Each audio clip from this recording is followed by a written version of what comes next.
What's going on, everyone? Welcome back to another episode of Bridging the Gap here on the Jersey First TV network. You can always subscribe to Jersey First TV on YouTube, where you can get all of our content. You can get all of Bridging the Gap. You can get all of the Nader narrative, and you can get all of Real Talk with Fernando.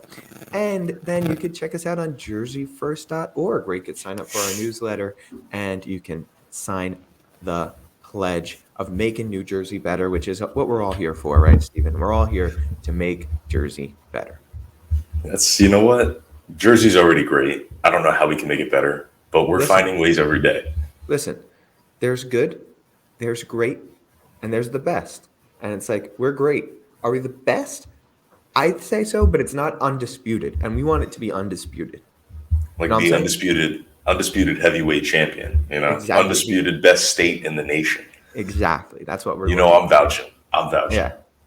Now, Um, what's up? undisputed greatness. I want to talk about undisputed greatness for a second here. Can you just pop up a little bit? I want to see that shirt you're wearing. I know yesterday was opening day. Baby. How did the Yanks do? They won 5-0. That's Absolute amazing. wall-to-wall domination of the San Francisco Giants. Okay, Garrett Cole, 11 strikeouts, opening day record for the New York Yankees, shoving on the mound. Aaron Judge, second pitch he sees, first swing of the season, home run, center field, dead center, over 400 feet away. Crazy. Wow. Man's wild. Okay, Gleyber Torres with his sweet swing, two-run home run, bada bing, bada boom.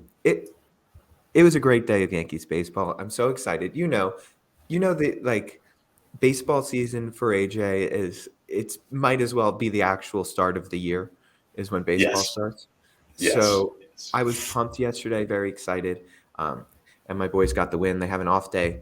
We're recording this on Friday, so they have an off day today, and they're back at it tomorrow. Very nice, very nice. I know I spent some time yesterday with a Mets fan, our good mutual friend Nick, and he was Yeah. very excited yesterday about the Mets performance. So Yes, the it Mets also seems had a to pretty good be game. that all is well for. How did the Phillies do? The Phillies lost, but they started off Oh, well, but they wound up losing 11-7 to the Texas Rangers. oh, I was going to say, it seems like it was a good opening day for basically anybody who could be a fan of a baseball team in New Jersey. But I guess if you're from that Southwest area, Philadelphia, tough luck. But, you guys had a good run in football. So slow They start were and warm it they up. were in the World Series last year. Like, okay, they lost Oh, one game. oh, that's There's fine. That's there's fine. 162 games in the season. It's all right. They'll be So you fine. know what? I take it back. Good opening day of baseball if you're a fan of any sport relatively close to New Jersey. Any team. You are That's right. rocking and rolling. That's right. So that is wonderful. Listen, Um, aside from the Yanks, yes. how's your week? How's things? My week has been interesting. It's a big week. I got a big assignment due on Sunday, so after the show and throughout the rest of the weekend, it's really crunch time, doing a lot of writing, editing, so on. So I get to lock in. Now, the reason that I had to push it off this long is because I'm going to tell this story real quick. Essentially, the law school put on this event. I thought it was a very nice event, a great idea. It's called the Law of Seasonings. And they had like all the different affinity groups or just individuals or faculty put in their favorite recipe or like their favorite food from their heritage, their culture, whatever it is.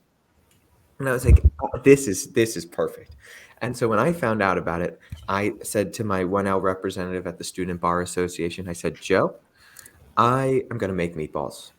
I'm going to make meatballs. It's my family recipe. It's a big hit. Stephen, you've had them many a time. They are delicious. They're delicious. They're great. And I was super excited to share in the culinary expertise of my family's meatball recipe with my classmates at the law school. And so like the day it came out, I sent in everything I needed to, a little story about the recipe, the ingredients, blah, blah, blah, did everything. I didn't hear anything back. So then it was Thursday was the event, so yesterday. So on Wednesday night, I start making meatballs. And I send out an email. I'm like, hey, just didn't hear back yet. I just need to know like where to bring the meatballs, blah, blah, blah.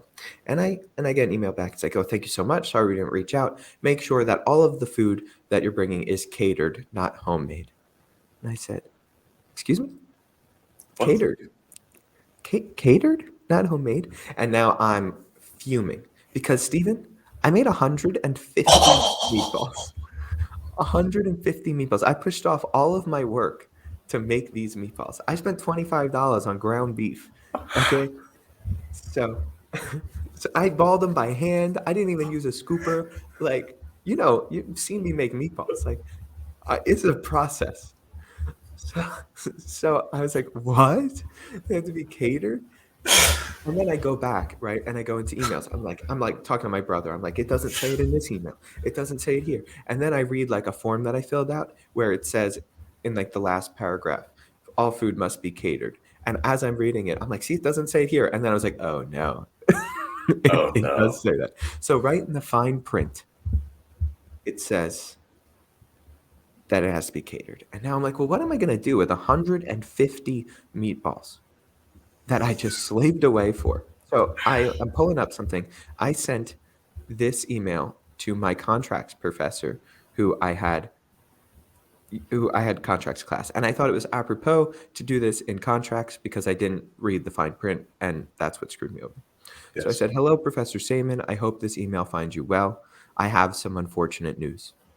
I signed up to put a recipe in the Law of Seasonings event tomorrow. I've recently, however, been informed that the event required catered dishes, not homemade dishes. Without realizing this, I slaved away to cook over 100 meatballs this evening, pushing off all work just so I could provide my beautiful classmates with some delicious Malillo family meatballs. So now I am stuck with 3 figures worth of meatballs and will need help tomorrow to get them off of my hands.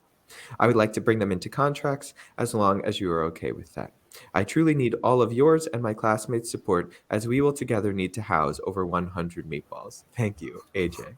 And he responded, "Sure, go for it." So That's I awesome. brought an Instapot, a little bit of sauce, and I provided my classmates with the meatballs. And they were a smashing hit. Everybody loved them. The event really missed out because they were great. We got rid of all 150 of them. Everybody loved it. Nice. People got seconds. It was a wonderful, wonderful time. I did get made fun of a little bit, but hey, what are you gonna do? Mostly by my professor, and he's a funny guy. I appreciated it. He helped me out. So that's my meatball fiasco, and that's my story for the week. I would like to say made fun of by your contracts professor, rightfully so, Right, sure. because because that is like the ultimate lesson in in law school, right? Is like read the fine print. And I just think it's a hysterical roundabout way. And the meatballs and everything about it is so essentially AJ. I have nothing but laughter and just a smile on my face thinking about this and imagining all of this happening. Yeah, 2 trays of meatballs. It was crazy. It was. I also baked cookies that night because it was my Oh, brother's fiance's birthday, so I was baking her cookies. I was like just in the kitchen, man, and I was working. you went all out on 'em. That's Yeah. amazing. That is But amazing. yes, good times, good times. How's your week been, Steve? I know you're down in Myrtle Beach right now, so you're probably living it Yeah, up. yeah. As much as you can, right? I'm currently in a study room on campus at Coastal Carolina University. I had about a 20-minute freak out trying to get connected to the internet now, and there's a giant glass door over here Mm, that is not too like well sealed, so all of the students out there can probably hear me. And a woman just came by with a little tablet trying to like check my reservation. To be fair, I did reserve the room, so we'll see how that's going. Otherwise, listen, man, it's been great. It's been like in the low 70s. Weather's been phenomenal. I'm here because we're doing with my girlfriend. We're doing a little relay for life tomorrow, which is a great fundraising event for cancer. We're gonna be there for like 12 hours tomorrow, I think. I was helping color stuff to decorate the tent that they have, and great so guy. yeah, it's a good time. It is what it is. So other than that, I the law school journey continues. I know we spoke briefly about it, and I'll take this opportunity while I'm on Jersey First TV talking about things that New Jerseyans need to know. New Jerseyans need to know that I'm trying really hard to remain the product of New Jersey public schools. So Rutgers needs to get their act together and take me off their wait list. That's what I'm saying. That's fair. um, That's fair. but obviously disappointing news came through about that. However, getting ready to set a deposit down on a school, which is not a commitment at all by any means. Still holding out. Still got some strings to pull elsewhere. So, as much as I want to say I've been in Myrtle Beach relaxing, that would be a bit of a lie because it's been pretty stressful. But what are you gonna That's do? fair. Look, here it is. Here's the thing. Wherever you do go to school, you're going to do a great job. There's no doubt about that. And the wait list isn't the worst thing in the world. You can always hear back and get in, and it is what it is. I got waitlisted at a couple of schools myself, and just kind of move on. And if that's where you want to go, you hope you hear back soon. And I know we had a friend, a mutual friend's friend, right? He got waitlisted at one school, went to another, heard back from the school he got waitlisted at, and then wound up going there, right? So Yeah, it happens. It happens, and we'll be all right. But look, nothing to worry about, no sweat. You're going to law school next year, right? So like that's what that matters, that is true. That is true. right? So So no sweat. Um, but yeah, we got a couple stories for you, and obviously, let's get right into it. The biggest story of the last, I don't know, 24 hours, not even, not and we even. won't cover it too much because we're going to wait for more news to break, and then we'll probably cover it more next week. Is that former President Donald Trump and the leading candidate on the Republican side of the aisle for president in 2024 was officially formally indicted by the New York grand jury that's been investigating possible campaign finance violations in relation to the Stormy Daniels case. And yeah, so it looks like he's going to turn himself in. And we'll get more news as the week goes on, obviously, and we'll talk about it more next week. But I will say this: you can indict a ham sandwich, as the saying goes. So uh, if you're looking at this, I mean, first of all, you shouldn't be too surprised. It seemed like it was heading this way, and I don't know. I don't think it's going to derail much of anything. If I'm being honest, if anything, it makes him stronger because that's what Donald Trump is. He is like the mud man, and the more you throw at him, the stronger he gets. Yeah. So I definitely want to take the opportunity because this is a moment that I've been quite literally waiting to relish in. And I can't wait to see the mugshot and see this man standing in court because for a very long time I've been of the opinion that he is just an absolutely abhorrent human being who is atrocious in every possible way and has committed many questionable, potentially criminal, acts over the course of his life, especially in his later years when he's been super focused on the public eye. So I just, for my own sanity and to have a moment here, and my long but short career in radio, have been waiting to say the words that you said earlier that former President Donald J. Trump has been formally indicted on charges in Manhattan. And just saying that out loud for me is like a big moment, you know? But I will say, with regard to commentary on this, I think it's an interesting position for Republicans to be, having their front runner, a guy who a lot of people believe is responsible for the domestic incident on January 6th last year, or 2 years ago, I guess at this point, January 6th, right? Yeah. Where we ransacked the Capitol, all of the wonderful deregulation that happened under his presidency, controversies out the wazoo with this guy, and now potential criminal charges. To me, is not the guy that I would want to represent my party, my ideology whatsoever. So I think Republicans have already begun to flock in support of Donald Trump, which obviously, if you're a Republican, is what you do. But I don't think that is what you should do. So I think, again, I've been saying this for a long time. Both parties need to do this. But right now, in light of this news, Republicans need to do some soul searching. I know Ron DeSantis hasn't officially declared his candidacy yet. But at this point, listen, you guys might as well take Joe Exotic. He's running from a jail cell. So it's. Birds of a feather I'll flock together. What can I say? I'll s- I'll say this. I think the biggest thing, and obviously we'll get more. I think it's tough to say with a straight face that this charge, first of all, it's 8 years old, and the DA that's in charge of this, grand jury and indictment, ran on indicting the former president.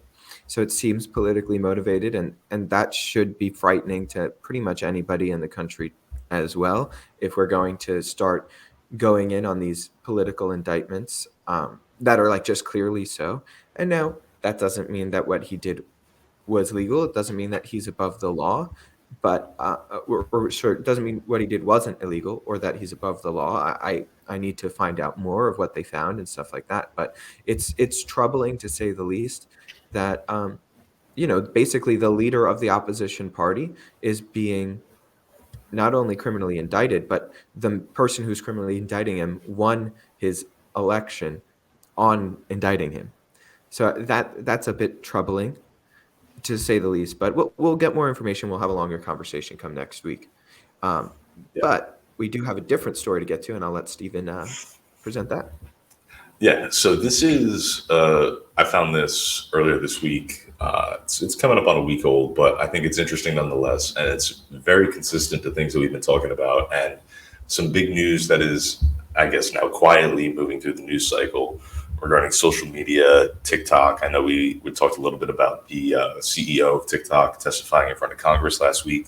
So this comes out of Utah. And I'm going to read from a NPR article here. I'm just going to pull my facts. It is a bill that Governor Spencer Cox signed that requires parental consent before kids can sign up for sites like TikTok and Instagram. So this is the first of its kind in the country. And I think there's some really interesting sort of elements to this law that's going to be reinstated or instated, I guess, March 1st of next year, 2024. One of the most striking things to me is that it prohibits kids from under the age of 18 from using social media between the hours of 10:30 p.m.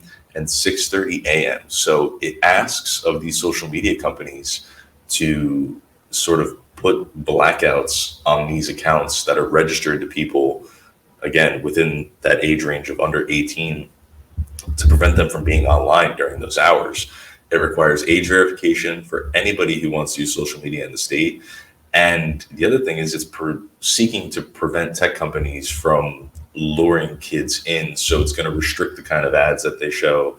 It's going to limit the amount of data that they can collect to build those algorithms that are so addictive on an app like TikTok, which is something that the CEO, like we had said yesterday, was grilled about yesterday. Like we had said, was grilled about when he testified in front of Congress. These are not the first. Well, it is the first state to do it, but not the first state looking to do it. Arkansas, Texas, Ohio, Louisiana, New Jersey, and California are also considering measures like this. So it's a decent amount of states that are looking to sort of legislatively attack the issue regarding, I'm going to say, data harvesting on young Americans, these addictive algorithms, which seem to have damaging effects for things like attention span, and not for nothing, all of the dangers associated with social media that we've known about for years: cyberbullying, access to, really harmful materials for children, lack of age verification that allows for things like that. So I think that this is a well-intentioned bill. I'm curious to see how sort of government and the private sector work through these regulations and put in these, I'm going to call them blockades on these accounts, and what age verification is going to look like. I know I was reading a little bit that there's some things that are going to require like parental consent, but how do we know that a kid's not just going to sign their parents' name? You know what I mean? So there's a lot of things that need to get worked through this bill. And I think the Utah state legislature is going to be very, very busy for the next year trying to figure out exactly how to codify this and how to get compliance with the private sector, because it all sounds good and well, but this is a heavy task and you are asking a lot. And not for nothing, this is just operating in one state. So I don't know, maybe we could try and find a tech guru to come on and talk to us about how those kinds of media companies work, because how is TikTok going to make sure that all of the states, all the accounts registered in Utah are following these things when things like VPNs, virtual private networks that, scramble your IP address and show you in different locations exist. So there's so many workarounds. There's so many little nuanced things that need to get handled by this bill. But I think it's a really good start to a good future for regulating the way that children interact with material on the internet and sort of, I'll call it protecting our kids from the dangers of the internet. Yeah, I completely agree. And when it comes to how it's going to be practically state to state, I think that's going to be difficult. I mean, different countries have different laws, and the social media companies are able to work around how the different countries interact with social media companies and the regulatory bodies there. So it'll be similar to that, I'm sure. But you're right, VPNs exist, and there's always going to be workarounds because the law will always lag behind technology. But I would say I'm interested in implication. I think that's going to be the hardest part of this bill. I agree, it sounds good on paper and important, but I don't know how practical it is when it comes to the actual regulation and the actual compliance with it, like you said. All of that being said, um, I think that it is important. What I like from this is that you're seeing a lot of conservative states and a couple of more democratic, liberal-minded states, like you mentioned, New Jersey and California, um, start to push in this direction. So it seems bipartisan, which is cool. And also, I think that conservatives need to start waking up to, or waking up from this sort of shell that they put themselves in the 90s of free market absolutism. Because look, I'm a free market guy. I'm a capitalist through and through, but the free market is a means to an end. It's not an end in and of itself. And there comes a point in which if we want a society to look a certain way, you're going to have to start regulating businesses because the free market is just out to make the most amount of profit. And so that's a good thing. That creates one of the most innovative societies the world has ever known, like we live in right now. That creates these social media companies, the internet, like we have it. And that's great. And I fully support that.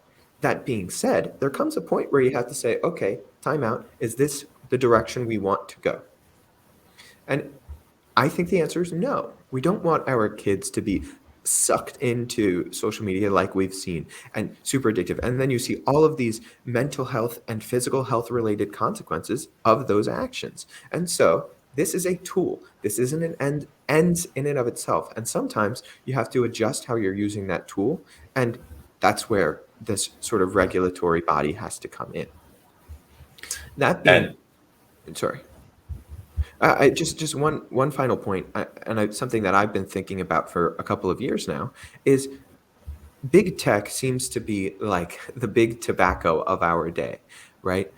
For a long time, they hid tobacco industry hid the negative health effects of cigarettes to the people. And it wasn't until like the 90s that we started really heavily handedly regulating the tobacco industry. And I think that is going to be the same thing here with the tech industry. They know that they're producing addictive algorithms. They know that they're targeting young people. And now it's time for the government to step in and say, no, you can't do this anymore, just like we did with tobacco. It's time to do that with big tech. well, and that was a perfect segue because that's exactly something that the governor had mentioned. He said he cited these, adverse mental health issues as part of his main motivation in signing the bill, and he even went as far as to say that he anticipates that these social media companies are going to challenge this law in court. And what's interesting, and I want to read this and maybe get your opinion on it. This is directly from the NPR article here. It says, quote, tech industry lobbyists quickly decried the laws as unconstitutional, saying they infringe on people's right to exercise the First Amendment online. Children don't have the So First Amendment like that. I think it's an interesting, sort of way to attack the bill. Because again, it's not like he's outright limiting their access or preventing them from being online. He's trying to remove the predatory practices from the tech industry. And that response alone, I think, gives full credit and validity to exactly what you said, that they full well know what they are doing. They full well understand that their algorithms are addictive and they prey on young minds. And that is why they are afraid. That is why they will attack this bill, I imagine, with a certain vigor and intensity, because it really is going to remove a great market from them, which is teens that are susceptible to these algorithms, teens that are willing to run to their parents and say, look, you got to get me this, you got to get me that, you got to get me this, I saw this. It's a It's big even challenge, younger the than money that teens. goes in their pocket. Yeah, and True. people younger than teens. And I'll say this, like, quite frankly, I don't think it's the worst thing in the world if this doesn't just affect teenagers. Uh, I don't think it's a terrible idea to start with kids and work your way up because, look, uh, this might be a controversial take, and you might get your more libertarian minded folk that really come after me and attack me as, but I just I don't think that it's the worst idea to say, hey, like, no, none of this predatory behavior on anybody. Doesn't matter what age they are. You have to cut your algorithms from this addictive tendency from the jump. Doesn't matter who's it affecting. I don't think that's the worst thing in the world. I don't think that's the worst thing for our society. I think that's a really good thing, actually. And I would have no problem with it extending past, minors. That's me personally, and maybe that's controversial, and maybe I hate freedom because of that. But I don't think, but I disagree with that take because you're not free in that in this world. This isn't freedom. It's not, you don't this like basically forced addiction that these social media companies having. You're not free. You're just a slave to somebody else. Okay, sure. So it's not the government hamping down on you, but somebody is. Somebody is enslaving you to an addiction on social media and doing it consciously, wantingly, right? That this is their whole goal. For profit. For profit, profiting off of your addiction. And Hmm. that's not freedom. And that's what I have It's, to you say know what? about that. When you put it like that, they're almost like drug dealers. Instead of walking out on the Yeah, well, street, they're and legal drug dealers, sure. that's all it is. Instead of walking out on It's the like, street and buying a Percocet for $15, I open my TikTok and I scroll for 10 minutes and I get the same dopamine hit. I get my peak. I go about my day. I crash and I need it again. And all of a what sudden, you did look at we your screen do? time Yeah, what did we and do to the you're doctors? Sorry, what did we do to the doctors that were just the painkiller, just pill mills? Like, what do we do? We criminally indicted them. the ones that didn't escape to Mexico. Yeah, we threw Well, them in jail. sure. But like you're saying, sorry, I cut you off. But yes, it's just the same cycle as any other addiction. But what's crazy is it's a lot easier to get one of these than it is to go out and get whatever the street drug you want is. Because everybody, just about everybody, has one of these in their pocket. And if you have this, you can have the TikTok, you can have the Instagram, you can be on Facebook, you can be on Twitter, and you can get all the dopamine that your brain can muster to create and fire off. And it creates an unhealthy dependency on artificial sources of dopamine. And there's a lot of interesting science behind it that goes into how it affects, motivation and manipulates, but that is neither here nor Sure. there. I think. Go for it. I was gonna say, and people are gonna argue like, as a grown adult, you have the freedom to do whatever you want with your body and whatever, blah blah blah blah blah. And it's like, sure, you do have that freedom. But we regulate drugs in our country. We regulate alcohol. We regulate tobacco. We regulate driving. like any possible harm, like we do regulate it, and I'm okay with regulating this too, because this is an issue in our country. We are seeing the negative effects of it quite Yeah. clearly. I would double down on that. I would say I think the government has a really compelling interest in making sure that not only just children, but to your point, every American, every citizen is not going to continue to be preyed upon in the various ways that social media preys upon you, whether it be the addictive dopamine, the targeted ads, like whatever it might be, the exposure to illicit materials, harmful materials. We should be protected to some degree from seeing things that we don't want to see, seeing things that when you're a child might actually alter your brain chemistry and prevent you from functioning like a healthy adult human being. So I want to say hats off to Utah. I think that they are leading the charge on this. I think this is going to be a very interesting bill to watch as it takes place and gets implemented next year. The process throughout, seeing how the tech companies challenge this, how the courts rule, and what exactly, like we said, the implementation is going to look like, the semantics, the details, the compliance, in the private sector with this public legislation. It's going to be a game changer for sure. And I'm very excited. And again, hats off to Utah for taking the charge on this. Yeah, I couldn't have said it better myself. I just have one final point, and it's like, it's this.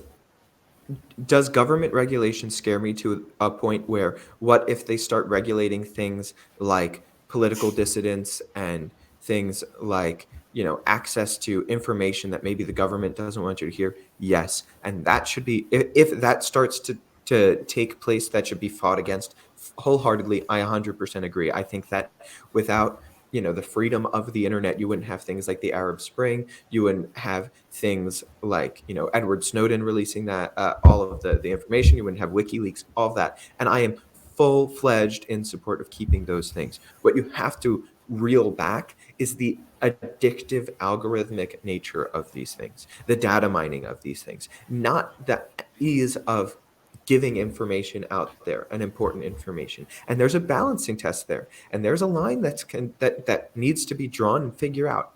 Absolutely, don't get me wrong there. I just think that it's not the worst thing in the world to try and reel back on the addictive natures and powers of this, like the I would FDA agree. reeling back on how much caffeine can go into a drink, like something like that. It's not the end of the world. No, no, it is not. I agree completely. But with that, we are running out of time here because Steve and I are both in study rooms and are going to get kicked out any minute. So It's true. subscribe to us. Subscribe to us over on Jersey First TV on YouTube and Vimeo. Check us out on jerseyfirst.org. And I hope you all have a wonderful week. We'll talk to you next Saturday. I'm AJ Malillo. I'm Steve Rambola. Have a good week, Jersey.